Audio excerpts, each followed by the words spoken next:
Vacil Frutta, Adriatica, la Valle dei Sapori, un nuovo mondo alimentare. Avacil di Breda, Treviso.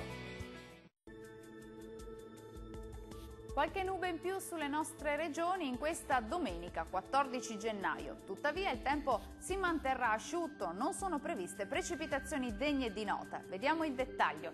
Sul Veneto cielo irregolarmente nuvoloso e a tratti anche coperto, specie su Veronese e Vicentino. Foschie e nubi basse possibili al mattino sul Bellunese, per lo più soleggiato sui restanti settori. Le temperature massime saranno comprese tra 4 e 8 gradi, valori minimi oscillanti tra 1 e 4 gradi circa. Spostiamoci ora a vedere la situazione del Friuli Venezia Giulia. Più spazi soleggiati al mattino con cielo poco parzialmente nuvoloso, col passare delle ore il cielo si copre un po' su tutti i settori, ma non sono previste precipitazioni degne di nota. Le temperature massime saranno comprese tra 6 e 8 gradi, valori minimi tra 1 e 3 gradi circa.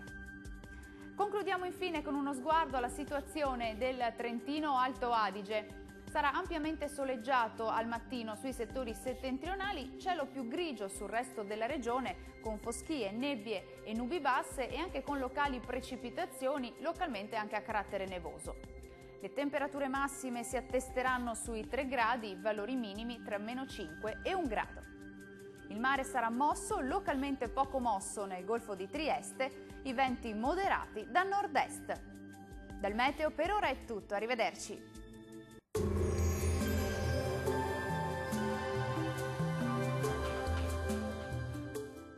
Vacil Frutta, Adriatica, la Valle dei Sapori, un nuovo mondo alimentare. Avacil di Breda, Treviso.